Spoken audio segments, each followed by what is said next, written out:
Jai Hind everyone. As we all know that India is the fastest growing economy in the world. We are the sixth largest economy in the world. We are developing at a very rapid rate, around the 6 to 7% GDP, 6 to 7% GDP in a financial year. We are working on our infrastructure. We are doing good in many indexes, but the country has, I think I can say that the country has few challenges that always hinder the path of development in the country. If I talk about the challenges, in the northern region we have the challenge of terrorism. In the eastern region, like in the areas of Jharkhand, Chhattisgarh, Madhya Pradesh, we have the problem of Naxalism. And in the northeastern region, I talk about the Seven Sisters, we have the problem of militancy or insurgency, where there are a few separatist group who want to separate a particular region from India. So we have a certain challenge that we have to tackle if we want to develop these areas, or as well these areas also contribute in the economy of our country. So to tackle the Naxalism or to tackle the insurgency or terrorism in the few areas of the country, government of India has enacted a law which is called the Afspa. So Jai Hind everyone. So today I Vikrant Pawar is here to discuss about the Afspa. Afspa basically means Armed Forces Special Power Act. And is the name itself conveys that it is a Armed Forces Act which gives special power to the military forces. To the military forces, it can be it can be state police forces or a paramilitary forces. So it basically means, it conveys that that the special power should be conveyed to the armed forces. Afspa, Armed Forces Special Power Act, came into the 1958 when it was enacted by the government of India at that time, and this act gives certain powers to the special force, certain powers to the armed forces to maintain law and order in the disturbed areas.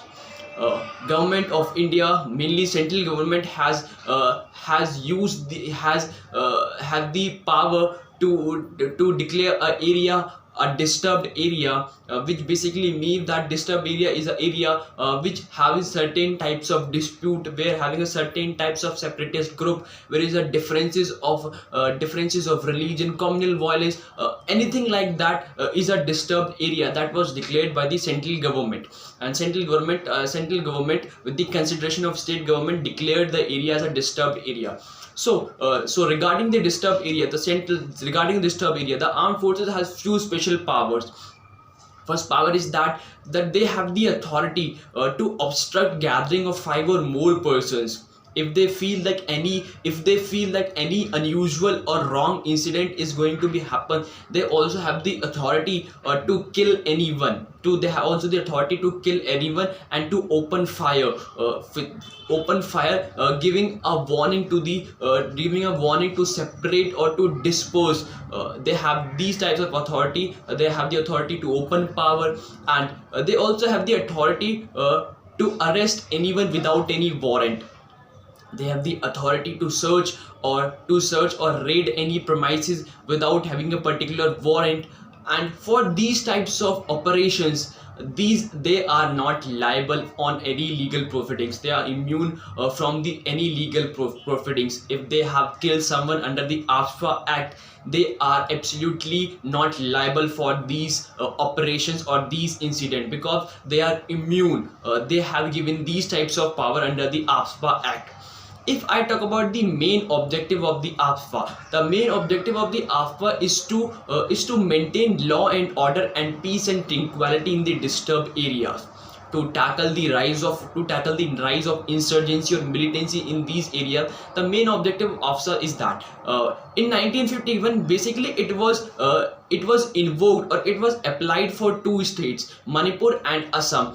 But after a few years more, there was a rise of militancy in many regions of the country, and in 1983 Afspa was enacted for the Punjab and Chandigarh region. In 1999 Afspa was invoked for the Jammu and Kashmir region due to the terrorism. So after many regions, so many years, after many but after seeing the militancy and its rise of insurgency in these areas, Afspa was enacted to these regions as well. And currently, Afspa was active in the Seven Sisters. Afspa was active in the Afspa was active in the Mizoram, Tripura, Meghalaya, Assam, and Arunachal Pradesh. So Afspa was currently active in these regions. And you have recently heard about the incident that was gone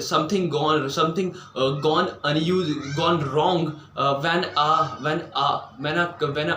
a brigade of 21 para commando when a brigade of 21 para commando unfortunately killed the innocent civilians due to the misinformation, and 13 innocent civilians gunned down by these para commandos. So these are some of the unfortunate incidents that what happened because of the Afspa. Afspa was generally invoked in these areas when there is a rise of militancy and insurgency, and this will pose a threat to the sovereignty of India and territorial integrity of India.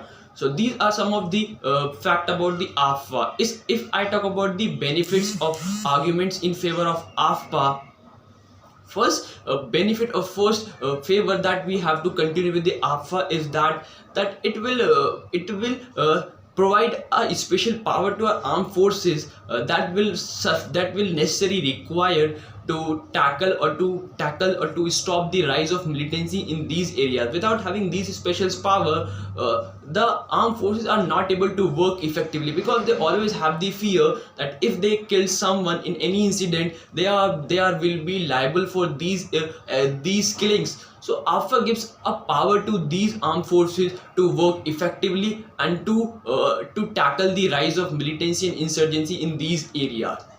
And particularly, Afspa is enacted in those areas where the ordinary laws like normal laws are not able to show its effectiveness, and when there is a rise of militancy and insurgency in these areas, particularly Afspa was enacted in these areas.